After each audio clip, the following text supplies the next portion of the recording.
This is the Music Scene Podcast. I am your host, Dave Cudrak. How's everybody feeling today? I know everybody here in South Jersey, Philly, the surrounding areas, most people at least, are in a pretty good mood because the Eagles won this past Sunday, and we are going to the Super Bowl, so that's good stuff. A little update on Taco, the stray cat that I brought in this past Tuesday night. He's doing great, settling in nicely. Him and my dog Ernie are getting along pretty well.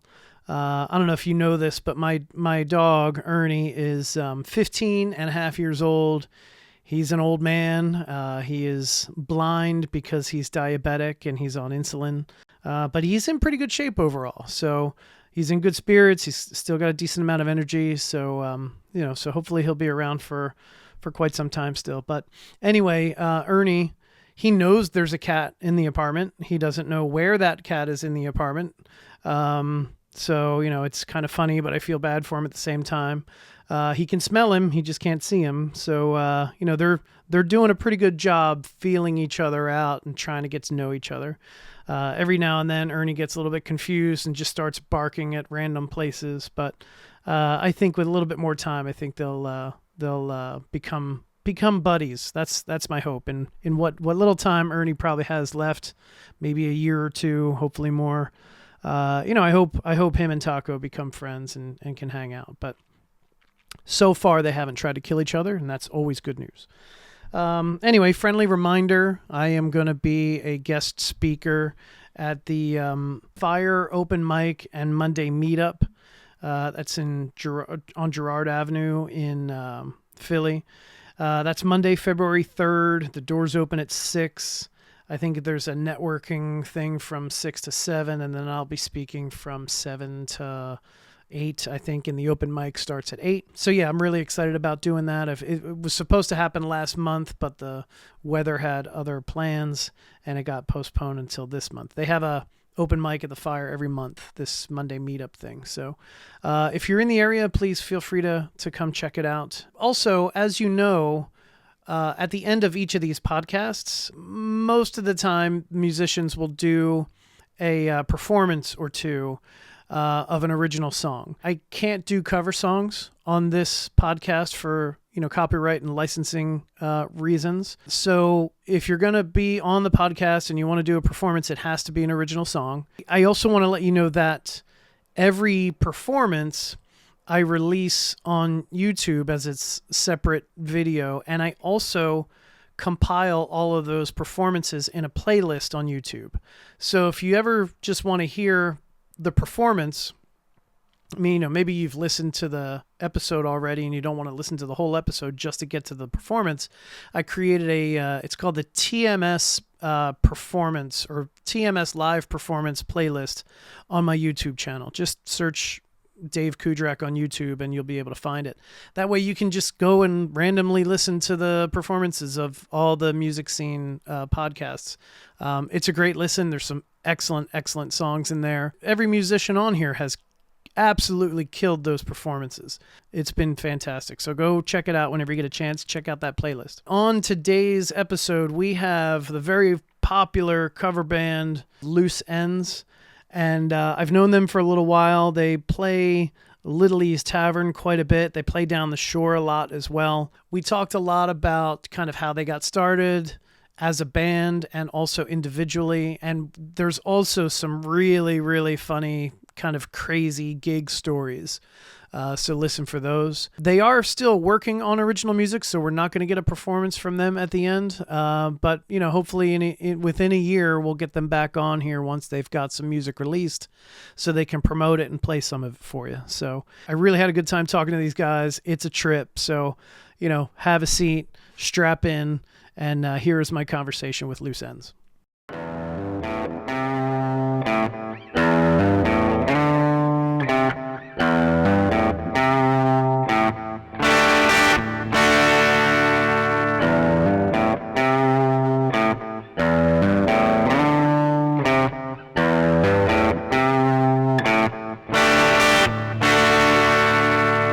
We are here with Loose Ends. Welcome, guys. Thanks very much for doing the podcast. Yeah, no problem. Right. Well, we have 3/4 of Loose Ends, right? There is one guy who's not here.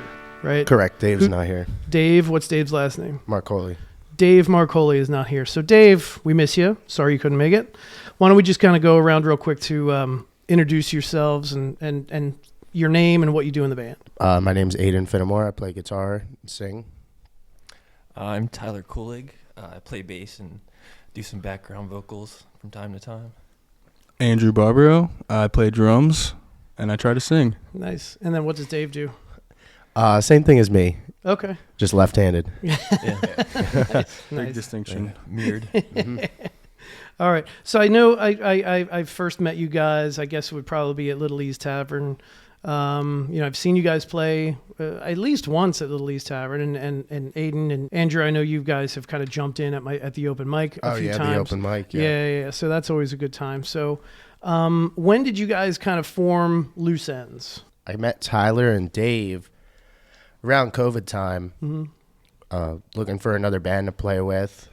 And I don't know, it just seemed right. You know, me and Tyler jammed a couple times. Separately, me and Dave had played a couple times together, and we all got together. We tried out a couple drummers, and we're kind of where we are now. Okay. Playing more gigs and stuff, kind of doing what we wanted to do. Yep. From a couple years ago. Okay, cool. If I didn't know who Loose Ends were, what can I expect at a Loose Ends gig? Let's see. That's a good one. Yeah, well, I also want to add that we took on Andrew in 2021. Okay. So Yeah, we're playing for like a year, took like 2 gigs. Okay, and cool. then Yep. we got the ball really rolling with Andrew. But yeah, I don't know. What can you expect? So we're primarily a cover band. Yep. Occasionally, we might try to jam out on an original. But mostly you can expect music from the 60s, 70s, Beatles, The Doors, anything in that ballpark really you could think of. Okay. And then we also mix it up a little bit, go into the 80s, 90s with some Nirvana, Nice. Green Day, stuff like that too. Yeah, we do a little bit of everything. I'll interject and do a little piggyback. Sure. So how it really went down was Uh-oh. me and Aiden went to the same high school, but we weren't really friends. We were he's a grade below me, so we didn't really talk that much. We had a brief friendship, and then it came about where we got into contact. He's like, yeah, I'm actually looking for a drummer. And then we jammed. And then as soon as I played with Tyler, I was like, yeah, cool. And we didn't really even realize me and Aiden lived like a block and a half away from each other. Okay. So Yeah. makes things easy. Yeah, that was Yeah. kind of crazy realizing that. I was Right, like, right. Later in life. Yeah, exactly. Right. So you guys are both from Franklinville, right? Which is where Little E's is. Tyler, you're from? It's like 20 minutes away from them. It's a town called Pittsgrove, Pittsgrove. or Elmer, New Jersey. Okay. Yep. And then where's Dave from?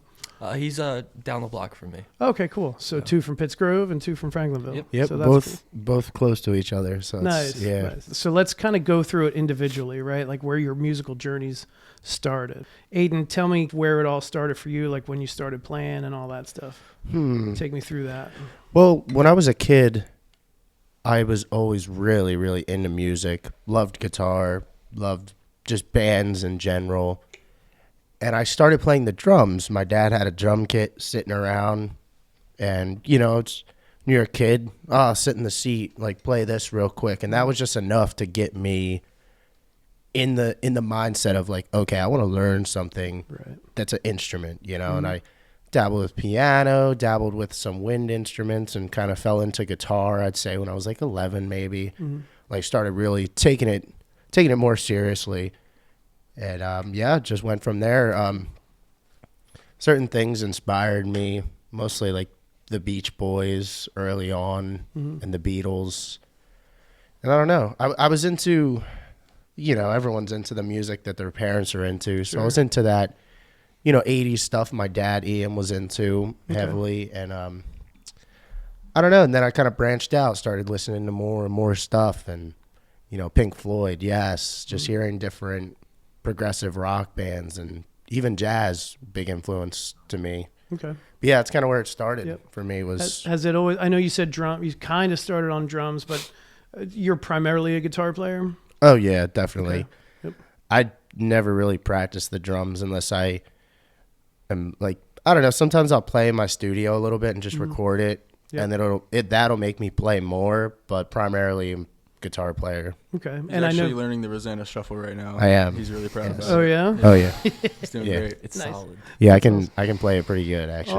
Awesome. But that's it. That's You all were, I can play. well, you were just downstairs messing around on the piano. So have you ever taken the piano seriously at all, or no? No, but that's something that I was wanting to do this winter more so, is kind of do that. Actually today I had my MIDI out and I was messing around with that.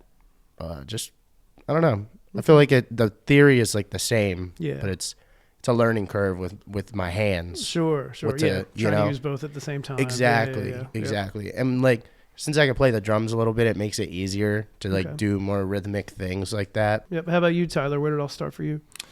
So let's see. Back in elementary school, I was on the trumpet for a little bit. Absolutely hated it. Okay. Let's see. And then a few years after that, it's probably like middle school, I would say. My buddy, he had a few guitars on his wall all the time, and he was real into music, like Deep Purple, Led Zeppelin, all that type of stuff. And one day we were just messing on the guitars. I was like, I'll buy this from you for $13 and whatever coins I had in my book bag. Nice. And I took it home and I started like learning like Day Tripper and Smoke on the Water and all that. And I guess that's like sort of where it all budded. And then I got enrolled in like the jazz band at my school. Nice. And I was playing guitar for a while. And then my junior year, I switched to bass. Okay. We were starting this small group out of my jazz band in school. Like the instructor was putting together this small group, and they had a bass player lined up, but he totally gave up like last minute. And I was supposed to be playing guitar, but they needed a bass player, so I decided to play bass, and I've Okay. been playing bass ever since. Nice. So you decided to pick up the bass kind of out of necessity, Yeah, and then it just stuck, right? yeah, I liked it a lot. That's awesome. So, All right, Andrew, how did it start with you? Where did it all begin? I was probably 9 or 10, and I was always into classic rock, always listening to MGK, MMR with my dad. Yep. And I was like, yeah, this is the best music for sure. And then I asked for a drum set for Christmas, got a drum set, and then stuck my nose up, didn't play it for like a year and a half until they told me they were going to take it away if I didn't play it. So I did that. I started playing it, started getting into it. And yeah, it was really just like my dad is a pianist, so he kind of got me into like what to play and what to kind of look for. This is here, listen to Boston, and they're laying their guitars right here. And I'm like 12. Right, Like- right. That's cool. That's cool. So stuff like that really inspired me. And then I kind of, was playing, practicing as a young age. Kind of got out of it a little more. Was always doing stuff in band in school, but I hated my school band teacher. So I didn't really see it through. Uh-oh. Aiden knows who I'm talking about. Uh-oh. Yeah. And he was a favorite of him, unfortunately. All my teachers were. So that was for me early on, and I didn't have a teacher early on. I think long term kind of hurt me not having Sure. a teacher, because Right. it takes longer to figure stuff out on your own. Yeah. But, give and take. Right. Now, was your dad? So you said your dad plays the piano. Was he ever in any kind of bands or anything? Yeah, he actually was. Yeah. Back in the day, he was with a local band of guys in his college out of Philly. They recorded songs. I actually showed them a CD Oh, really? years ago. Yeah, Had a just for CD? fun. Yeah. Nice. It's not bad, but it's like it's okay. Like he's a talented musician, but I don't think he really like pushed himself Okay. to like go hard. Right. And he was right. like, yeah, the band thing is cool, but Sure. it's not for me anymore. Right. Okay. All right. How about you? I mean, you mentioned your dad had a drum kit. So Yeah. did he play or any? Yeah. Oh, yeah. Yeah, my dad played. He played guitar, drums. He hasn't played in years guitar, but he'll pick mine up every once in a while. I'll see it Okay. moved, and I'll be like, I knew you were playing that. Nice. So, yeah, I remember he bought an Epiphone Les Paul when I was Okay. young. It's like a 06. So around 06, 07, he bought it. I think I have an Epiphone Les Paul. I think it's 05. Yeah, Yeah. honestly, they made some good ones around that time. But I remember him getting it, and he was like, "You can't touch this. This is a nice." And in my head, I'm like, "Oh, Epiphone is like the best guitar ever." Oh like, yeah. And he's like treating it like it's this and that.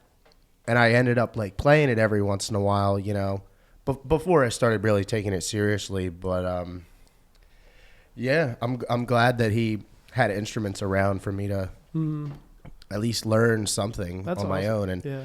I forgot to mention when Andrew was talking, he said he never had any lessons. I actually took lessons for a while from this guy, Dion Pacey. Okay. I don't know if you know him or not. The name might Shout sound out. vaguely familiar. Maybe but- from Geets, because I know you Oh, play okay, Geets yeah. a little bit. He Yep. plays there a lot. Okay.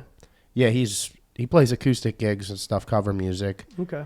and he's been in numerous other bands and stuff, original and whatnot. Mm. He taught me since I was young, probably like 6th or 7th grade ish. I don't know Wow, where that okay. would make me, Yeah. but yeah, he taught me for a while, and I was taking jazz pretty seriously and Cool. just theory, and he definitely helped me a lot in Yeah, that yeah. sense, you know. That's awesome. What about you, Tyler? Any lessons at all? Formal training? Not really. I mean, I guess I had basic like music theory training from playing trumpet back Sure. in elementary school. Yeah. Yeah. Yep. But other than that, I taught myself guitar through YouTube, Okay. and then bass. I just sort of like learned it as I was doing it, Yeah. and yeah. like just learning songs and stuff. So no real lessons, and Right. also my parents didn't really have any interest in music either, so they were sort of pushing me other directions Okay. away. Yeah, well, I've been there. I've been there for sure. The only thing I know about bass guitar is basically just playing the root note of whatever chord the guitar is playing. So how do you like approach the bass compared to like playing guitar? I mean, it all starts from like knowing where all the roots of the chords. Sure. Like, Yep. it's important to know that and not overcomplicate things. Like, play for the song. So a Mm-hmm. Right. lot of times you can just play the root and get away with it. Mm-hmm. But it's really just about like knowing what scales you have to play through. Okay. Different Yep. scale degrees. Gotcha. So I don't know. Cool. Play between the root and the fifth and Yeah. fourth or third. you know. Right. Okay. I'm a solo acoustic guy, as you guys know.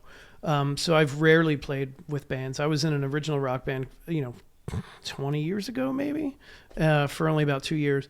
So I don't know much about kind of the band environment or the band structure, but I do know that the bass player and the drummer, in order to be a solid band, bass player and drummer have to lock in, right? Oh, for sure, yeah. Yeah. So now, like, not talking shit about whoever your previous drummer was before Andrew entered the picture, but what was it like when you guys kind of got together? Were you guys able to lock in, and was that what kind of decided it? Talking or? about Jack Well- Jones.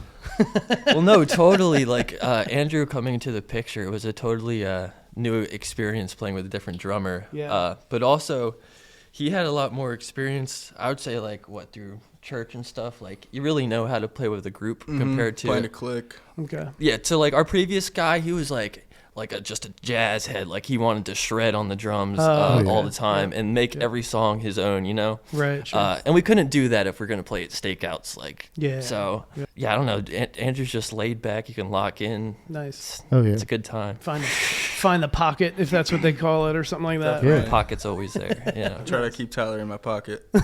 So speaking of like gigs and stuff, I know you guys play all over, especially down the shore in the summertime. Where can people, not to go through your whole schedule, but like, I mean, do you guys have places that you normally play at on a regular basis? If anybody wants to kind of come out and see you guys. I would say as of right now, we're setting up our 2025 summer and spring. Mm-hmm. We took a little bit of time off just to work on new songs, collect our thoughts, figure out what we want to do this summer. Yep. You definitely catch us at Little E's. We had some other gigs booked. Me and Tyler also play in another band called Three Suspects, Yep. which we play around some of the same spots. Check the Facebook. We're always posting our gigs and stuff like that. We primarily play all summer long Wildwood, Cape May, Avalon, places in Wildwood, The Wharf, Mud Hen, Cape May, Harry's. We played a vertical there on Sundays for the past 2-3 years. 2.5. Yeah, 2.5, 3 years. So our presence in the summer is mostly Shore, Wildwood, Cape May. JoJo's Tacos and Yeah, Tequila. JoJo's, Tacos Nice. and Tequila. Yeah, shout out. Yeah, shout out them. Lazy Bass is like a hidden gem in Okay. Wildwood that we play at. I've never even heard of that. Yeah, it's Right on really the cool. marina. It's real Okay. nice. Nice. Under an underpass. Yep. So yeah, we got a lot of stuff playing this summer. We All right. we play the Wildwood community, like they have Thursday night concerts and Wednesday night concerts every week throughout the whole summer. Okay. And they have like, you play at the Wildwood Crest Centennial Park on the concrete, nice. Like that's your stage. Yeah. That's so we cool. do that every year. So we got a lot of like cool stuff that we like to repeat. Do we do a like a Tall Pines festival at the campground? I think it's near Pittsgrove, Elmer. Yeah. We do that every year. Town. That's always a great Is time. that the campground that Jay from Little East talks about all the time? Yeah. Okay. It's a cool spot. Yeah. This will be like our 3rd or 4th year. When we first did it, Philly Heart and Soul was playing after us. I don't know if you've heard of them, but I've heard of them, yeah. They're a pretty big band in the area. Yep. And we were like, wow. And then they blew it apart. And then they had us headline the next year. Oh, nice. So that was cool. Awesome. Yeah, any memorable gigs that you guys can think of, or any interesting stories from gigs and stuff? Definitely horror stories or happy stories. Anything you want to tell me?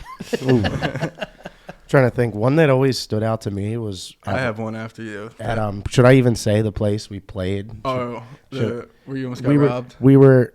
Oh well, that. Oh, that's the first thing that came to my mind. Okay, yeah, I forgot about that. Also, we're on recording, so yeah, so let's be careful. Yeah, what we say. We can edit out whatever we have to. Yeah, so no edits. We're live. You tell that story. I probably should tell that story. Censor a lot. Censor the place. No. Yeah, you can say what town. You can say it happened in Rio Grande. Okay, yeah. So if anything, it happened in Rio Grande, and oh man, I just remember rolling up to the gig, looking up and saying, "Wow, there's no cameras in the back of this place." I was like, "Wow, this is weird." Red flag number 1. Yeah, play the gig, everything goes well. We're packing up, and this guy is like walking around out back. We're ready to go. I think Andrew had already left. I had already hightailed out of there, so I was gone. His fault, honestly. He would have liked to have been there, I'm sure. Definitely. This guy tries to like, yo, man, like, I got $5. Like, can I get $5? Right. Nah, sorry, dude. No money on me. Nothing. Well, I'm gonna steal your car then. Oh my God. Yeah. Leaving out a bunch of details, fine details, but pretty much protect the not so innocent. Just pretty much this guy tries to steal my car. Tyler's there, and we end up getting in a little altercation or whatever. And yeah, I mean the guy, like, he wouldn't stop. I drove off and he was hanging on the side of my car. God. Type. Yeah. Wow. I just leave. I'm like, ooh, that was weird. Like, thank God nothing happened with that. Right. Go out. We're having a good time. I don't even know when this was. This might have been like in around Thanksgiving time 2 years ago at least. Yep. A call from the police the next day about this guy. Yeah, like, oh my goodness, like just trying to like defend myself. So this guy's, I don't know. So he called the cops on you? No. Okay. Apparently he did it to somebody else. Maybe 2 other people beforehand, and they caught him walking over. Yep. Somebody said something, oh, we saw something happen over there, whatever. So the guy, kind of got what he got for that. I told him straight up, what happened. That was a crazy one. I wasn't even gonna say that one. That's but nuts. Yeah. First thing that came to my mind. Yeah. I don't know why. That didn't even. Maybe I'm trying to forget. Yeah, you're trying to block it out. Well, the friggin' Vice calls me all the time. It's like victim something or other, and I can't remember my my password for it. So they keep calling me like every week, and I can't get it to stop. I called a prosecutor. I'm like, can we get this to stop? Oh my God. Yeah, but I think it has stopped, but it was. That's crazy. Yeah. All right. So was that the one you were thinking of, Andrew? That's the first thing. Yeah, that's the first thing that came to my mind because I had such FOMO that I wasn't there. And like, man, if I was there, things would have gone so different. I was gonna say, like, I mean, this is an audio only podcast, but like, you're not a small dude. I picture you kind of wanting to be there, so you could. Especially they're coming after my boy, like, dude. Fired up after. I ran away like a squirrel. Well, I told. Fired up after a gig, like I would have been all over that. I'll be honest. I kind of did pick the guy up and threw him. And kinda, Aiden held his own. He didn't need me. And at all. That's for sure. I told Tyler and Dave to run. I was God! I got this. Like, and as Tyler just said, he ran away like a squirrel. Yeah, he must have been. This guy must have been hurt. That's fair. Yeah, that guy was definitely hurting after that. Fantastic. For sure. Man. Once the statute of limitations are up, I'll disclose the rest of the details. But until then, that's anyway. It's No, great. what I was gonna say was we were playing a gig, a daytime gig somewhere, and somebody went into our tip jar and literally stole Oh, man. and stole $50. That's one of We're my playing at biggest Renault. fears, man. That's one of my biggest fears. Where were we playing? Was it Renault Renault? Winery. Renault We were up Winery? on a stage, so we Oh could my do nothing. Oh, yeah, right. I've played. Yeah. I've played there once or twice, and I can't imagine like anyone in that crowd just stealing No, tip there was money. like kind of like I guess you could say like a younger crowd, maybe like a frat crowd. There was like Okay. 15 of them at a big Yeah. table. And they were pretty Right. they were Outside. pretty intoxicated, and then they literally came up and asked for like Taylor Swift or something crazy after we've been playing Yeah. like door, like whole nine. Yeah, sure. And then they put money in, and then Aiden's like, no, like sorry, like that's not even in our ballpark, whatever. Right. And then they went back to the table, and then they got into like a little like talking about it, and then the girl comes back up, takes the 20, like, and it's not like there's a big There's a crowd, 50. like Right, everyone, right. like everyone can see Yeah. what was going Oh on. my god. And then pure mayhem, like people on our side, people on their side, like the management, like everyone's like talking, everyone's freaking out. I'm definitely Aiden's like on the mic, like yo, like, yeah, like that. I get bad sometimes. Aiden gets with passionate. saying- Aiden gets real passionate. I'll say things. Another one that I don't want to forget, one of the best ones. I can't believe I didn't think of this. We were playing at JoJo's in Wildwood, Saturday night, Friday night, packed house, crazy crowd. Everyone's, heat of the night. Sure. 11 o'clock. Everyone's having a great time. This guy runs into our speaker Oh my god. on the stand, No. Yeah. and I'm drumming, and I literally see it slow motion teeter, and Aiden's going like this, jamming, and he Right, doesn't right. see it, and it just. But then I caught it. And I it literally ta- just it caught literally it. takes him out. Yeah, He you goes caught it with halfway your hand. down Yeah. with his guitar, grabs it, brings it back up, and then absolute chaos ensues. Oh my god. Yeah. Absolute chaos. I might have said ensues. something on the mic that time as Aiden well. starts on the mic. What the this and that. Security this comes guy. over.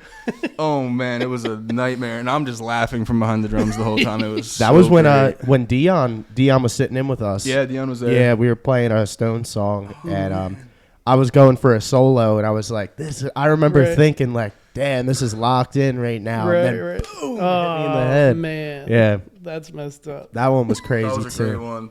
There's- And Wildwood Police for swarming. Oh my Oh god. yeah, Oh my I god. forgot about that one too.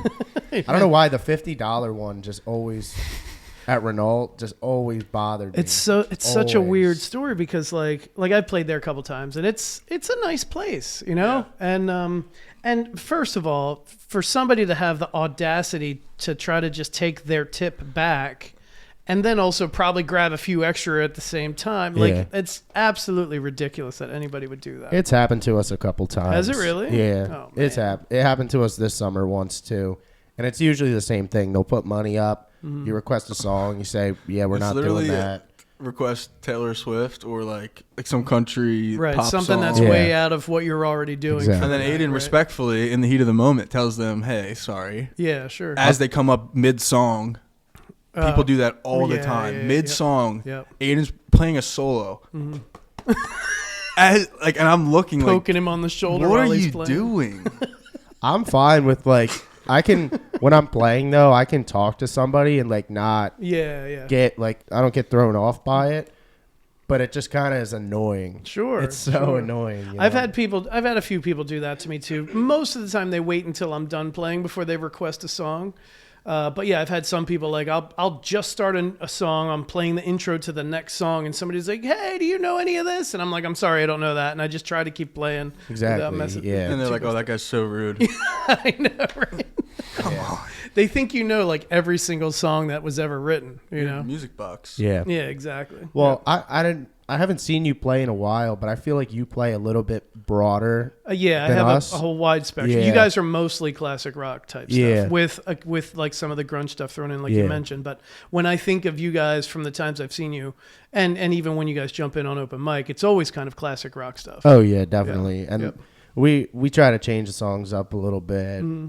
jam out and stuff. We improvise.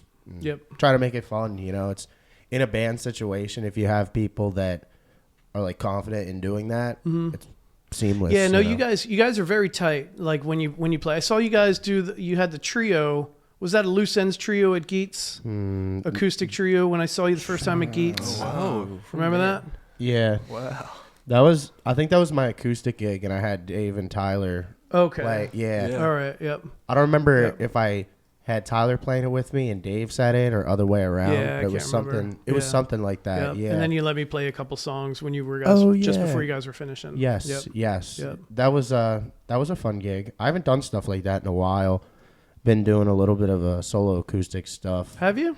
A little bit. Yeah? Yeah. Okay. I booked a couple. Nice. Yeah, for the spring, and I played a couple recently. So it's always fun. Yep. Always What fun. about you guys? Do you have any kind of like side projects other than Loose Ends? No, I don't. No. No. Me and Tyler Tyler in another. Right. Yeah. What's that called again?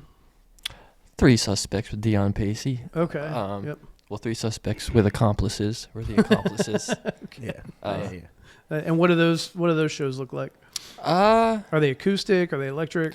A full band Very electric. Trio. Okay. Trio, All right. yeah. Very much power trio, playing like the Police and Rush. Oh, nice. We try to play YYZ to the best of our ability. Nice. Nice.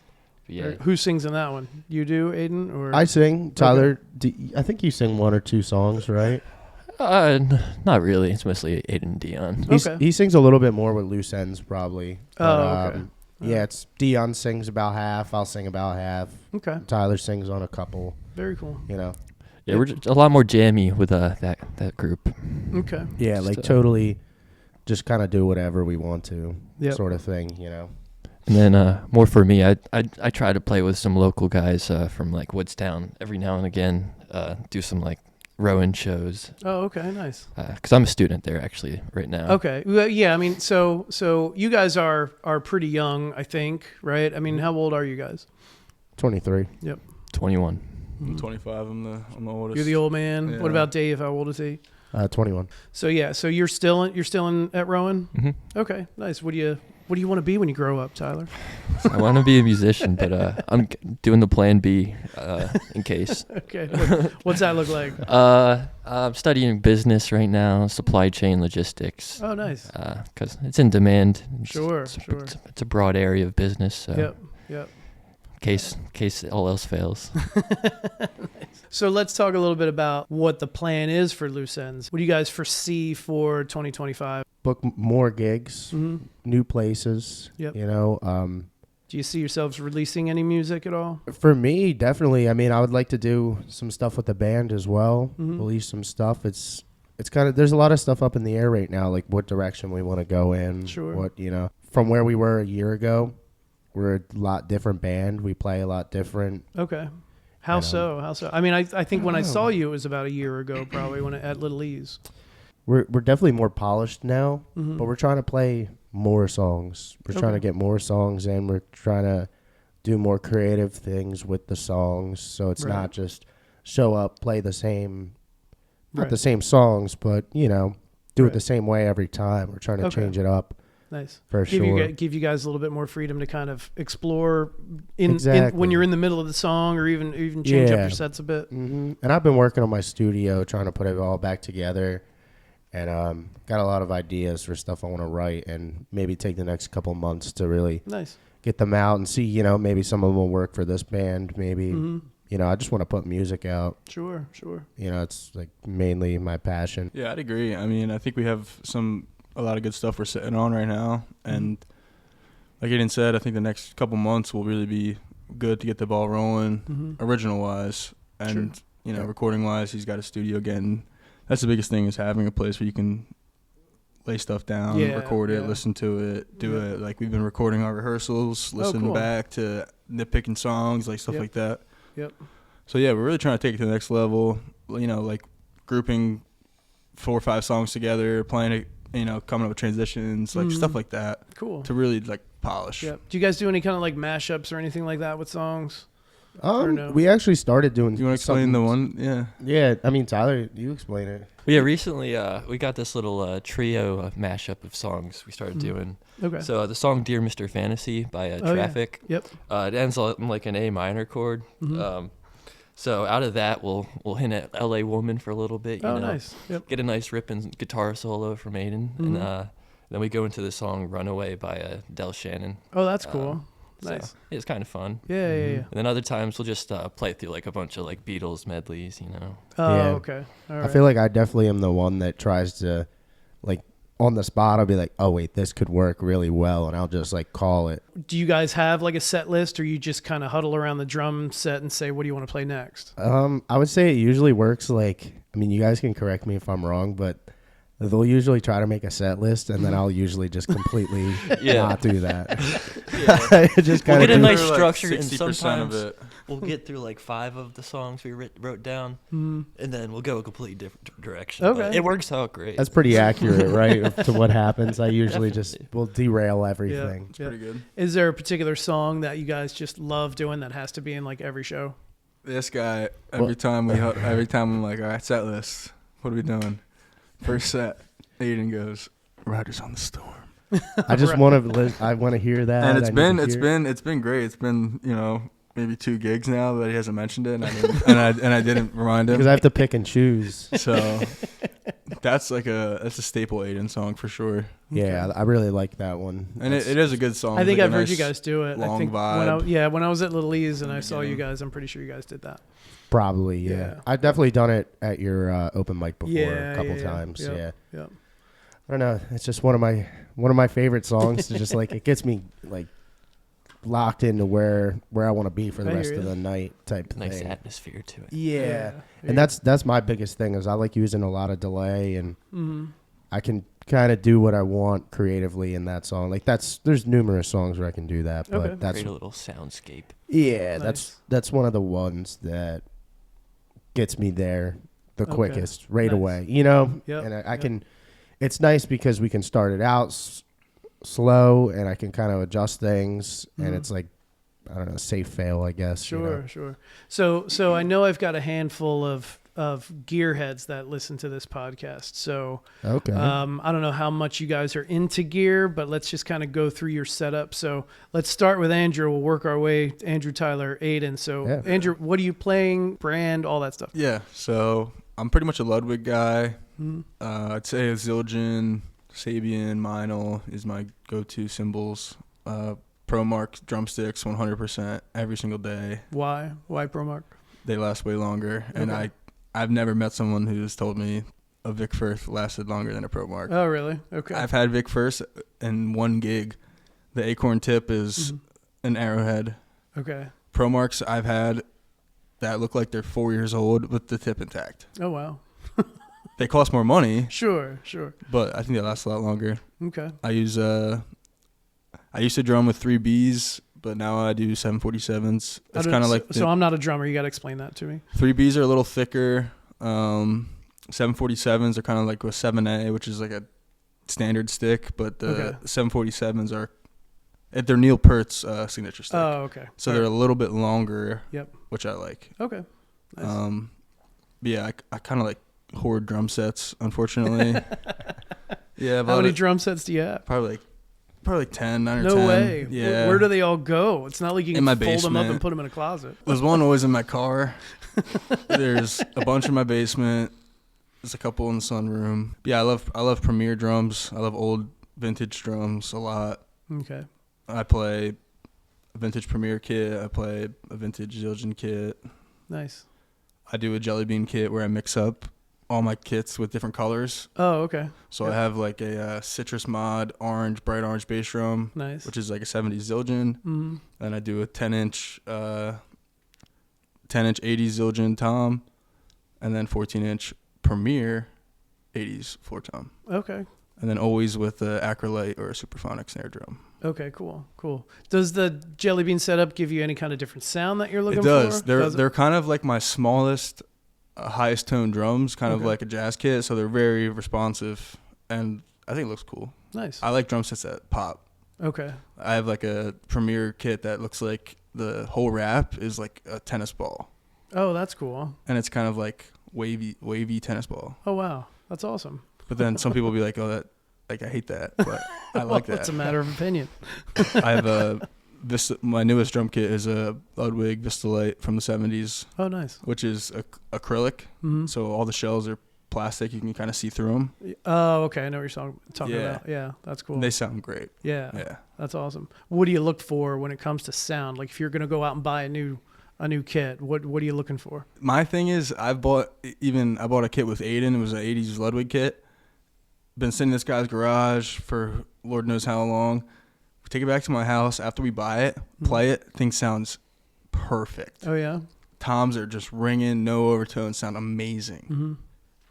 Sure enough, I get another kit, Vistalite kit, barely touch it. Mm-hmm. Sounds amazing. I feel like the more I touch drums, the worse they sound. Like I feel like drums go through their like weird kind of like you have to tailor it to each kit. Oh, really? Okay. Yeah, definitely. Again, I don't know anything about drums. Yeah, so. like your drum heads, you have to tailor to each kit. Like my acrylic kit is going to be so different than my Premier kit, but okay. And are you primarily like an acoustic drum? Like do you? I've never owned. I can proudly say I've never owned an electronic drum set. Okay. Have you ever played one? I have played a couple. I played a couple of really nice ones. My buddy had a Roland with the mesh heads. Okay. Like really nice, responsive, but you can't get the feel from that. Like, okay. You can't get the feel of opening your hi-hat and then hitting the bell. Like sure. It's not the same. Okay. And plus your dynamics are going to lack long term significantly. I would imagine. Yep, like most people can't play a drum kit in a room, period. Okay. And have it be listenable. Right. Yep. Which is crazy, but I'm not saying I'm the best at that. We're not the quietest band for sure. Right. But I'm at least self-aware. Okay. Cool. Very cool. How about you, Tyler? What kind of gear are you using? Well, I guess I would say I'm a bit more frugal with gear. I don't spend too much time like really nitpicking, so I just stick with something till it breaks. Right now, I've got one bass, my main trusty Steed. Nice. It's an old late 80s Japanese Fender. Okay.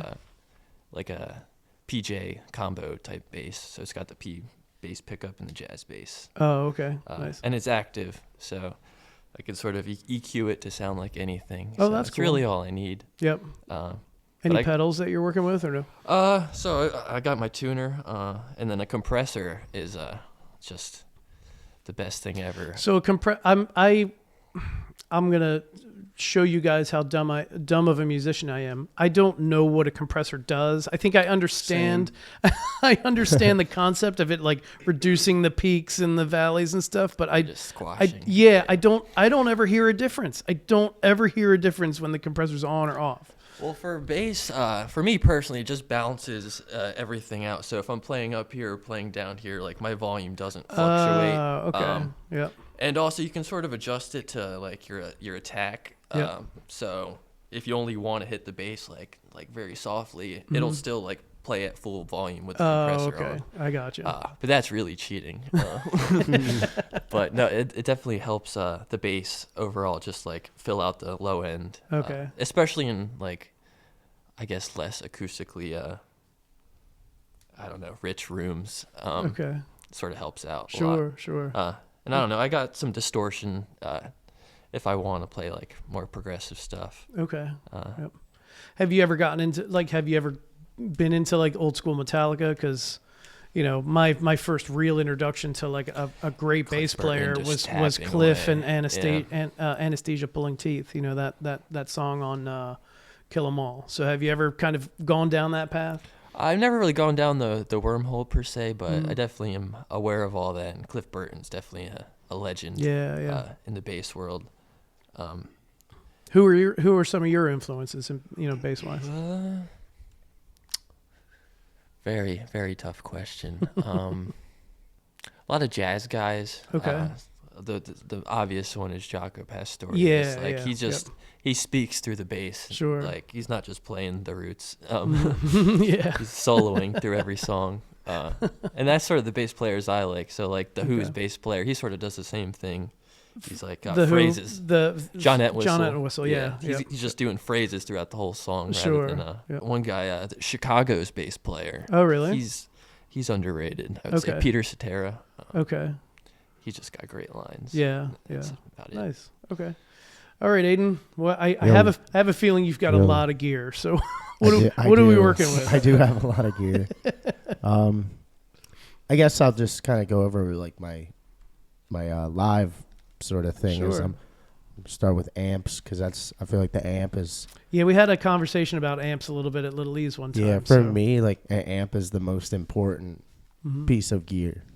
Like some people say, "Oh, get a really nice guitar, get some pedals," but I feel like if you don't have a really good amp, you're limiting yourself so much. So I play mostly Fender, vintage Fender amps. I like the Silverface panel combos, like twins, and mostly play twins. They're loud enough. They're heavy, but they're loud. Sure. Now, when you say twins, are we talking like the deluxe reverb? Twin or reverbs. The twin reverb. Okay, so Fender twin reverb. Yeah, so it's like it's a different circuit than a deluxe because it's even a different tube configuration because those have 6 V6s and these are 6 L6s. Yep. And a twin has 4 6 L6s and they're just so loud. They're 2 speakers, no master volume, no tricks or anything like that. You just plug in, got reverb, vibrato, bass, mid, treb, and you're ready to go. No, like I said, no master volume, no effects loop. Right. And that's kind of the thing that a lot of people don't like about them is they don't have an effects loop. Right. Because it's like if you're using delay in a certain kind of way and also like envelope filters and different modulations, it is nice to have an effects loop, but there's definitely ways to not use one too, and it's just a different sound. It's a different whole vibe and stuff. It would be nice to have a compressor hooked up in my effects loop. I've done the effects loop thing before. Sure. It's just, I don't know. I never like see the need for like the benefits are not worth having an amp that I don't want. Okay. Yep. So I just get the amps that I want to use. And like I said, I usually play twins. They're loud enough. I'll play one even at small venues and I'll just rock it at like 2. Right. You know? And I think you said, don't you run it through the PA too? Like you mic it? Oh, yeah, for the yeah. PA? I've been using a 421 Sennheiser to mic it. I was using a 57 for a while, but I just like the 421 kind of rolls off. I can roll off a little bit of the highs with it. It has like it's like a broadcasting microphone pretty much from the 60s. They've been making them forever. They're good on toms too, but just on a guitar, especially mine, like I really like the way it sounds. Done that through process of elimination in my studio, just seeing what I like, you know. And yeah, I guess pedals, I got a bunch of pedals.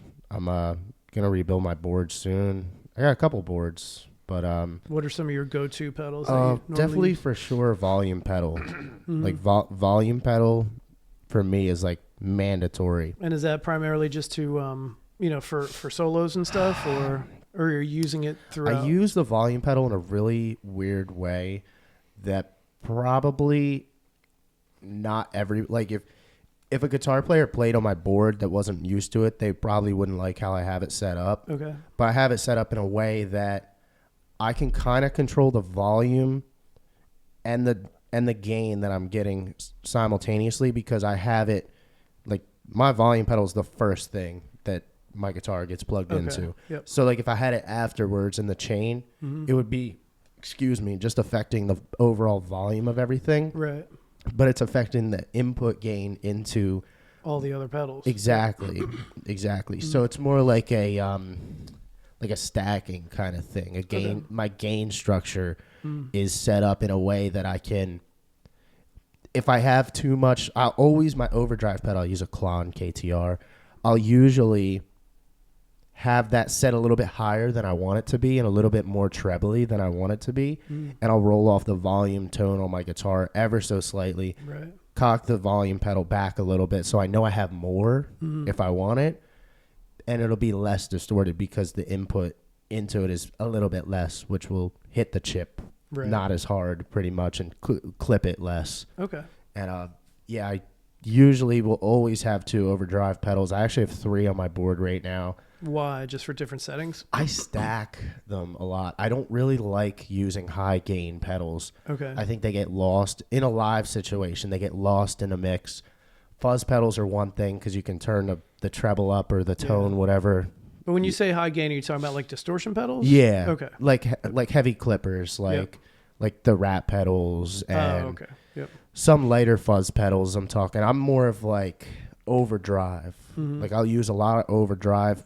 I mean, ideally, you have a twin, you want to have it at like 5, Right. You want to get those 6L6s hot and it'll break up already going in clean. If you're using like Tyler was saying, a compressor, you can hit it harder because you could squash that signal and then put it in, turn the threshold up, push it in to the amp harder and it'll clip the amp.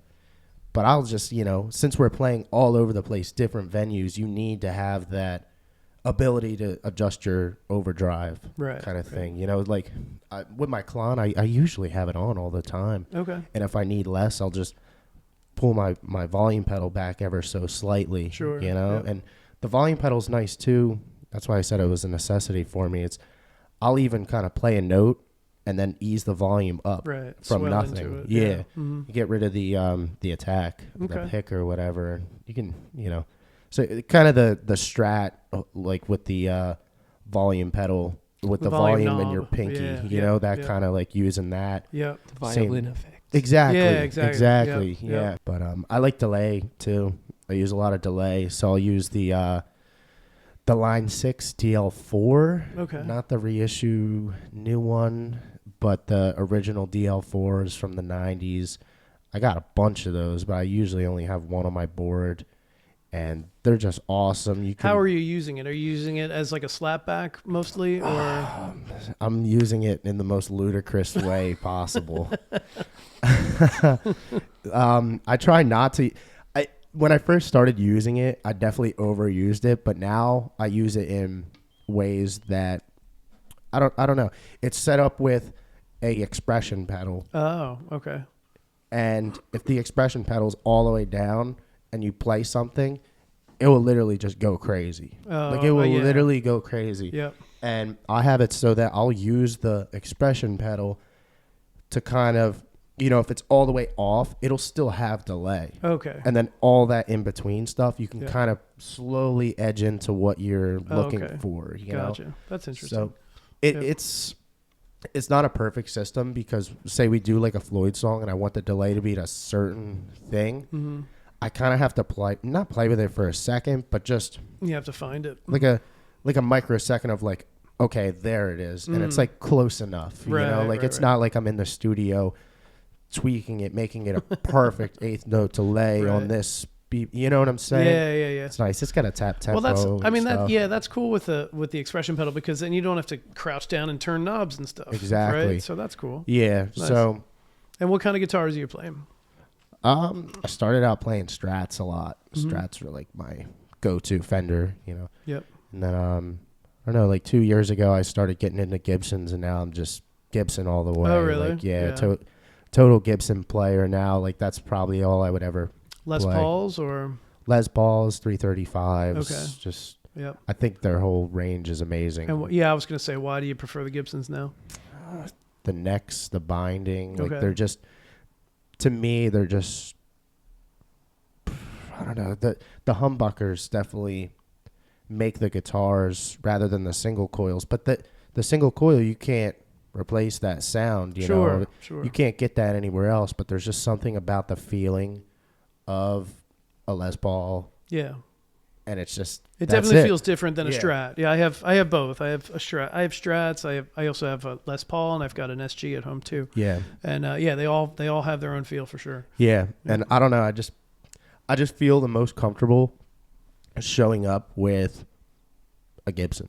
Right. Okay. It's just like comfort wise, I feel like it's I don't want to say hindering, but it's like getting in my way less. Something about like the whole flow of it. And I love a Strat. Like don't get me wrong, I'll pick up a Strat and I feel super inspired on it, love playing them, practice on them, but live I just want to have the most like comfort thing to me. Sure. Something that I'm not going to have to think about at all. Yep. And that's why I play like Twins and stuff, Fender, the amps that I'm talking about. They're locked in. I'm never going to ever be like, oh, I need more volume because it's mic'd already. Right. You know, Right. Yep. the amp sounds good already. The reverb's there. Okay. They're reliable. So Very I would cool. say the same thing about the Les Pauls, you know. Yeah. That's awesome. Yeah, just Gibson in general. Nice. Yeah, So thank you. yeah, you're welcome. So where can people find info on Loose Ends? I assume you guys have Facebook and Instagram and all that. Instagram's big, Facebook. Yeah. Yes. What's that? Is it just Loose Ends or? So on Instagram it's loose_ends.nj. Oh, okay. And All right. Facebook it's loose ends band nj. Okay, cool. Nice. And then do you guys have a website or anything selling merch, or are you just selling merch at your shows? We got a little link tree and like the Venmos on there, but Oh, we cool. mostly do the merch at the shows for now. Yeah. Yeah, I've seen a few Loose End t-shirts around. Look out South for the Jersey. new ones. they're They're around. coming. Oh yeah, you got new ones coming? Oh yeah. Oh, yeah. Yeah, Nice. we're gonna be going hard in that. Okay, good. Mm-hmm. Awesome. Branding. Yeah, man. Yeah, you got to branding. get it out there. Yep. I mean, hopefully everyone that's listening can come out and see us this summer and, you know, have a good time with us. Yeah, Be man. fun, yeah. Yeah, the past 10 minutes of Aiden talking about guitars and stacking, I was in another world. But that's expected. We didn't even get into the studio stuff. Yeah, right. Well, That's a whole nother about the podcast. rest. Yeah. Well, we can once you guys release some original music. Well, then you guys can come back and tell me all about the recording There we go. process, and then you can perform, one or two original songs, all that stuff. For real, Anyway. that'd be nice to get back on the podcast once Yeah, we man. put out some stuff, for the viewers. Yep. I appreciate you guys being on it. Thank you very much for doing the podcast. You're welcome. Nice, Thank thank you, you. Dave.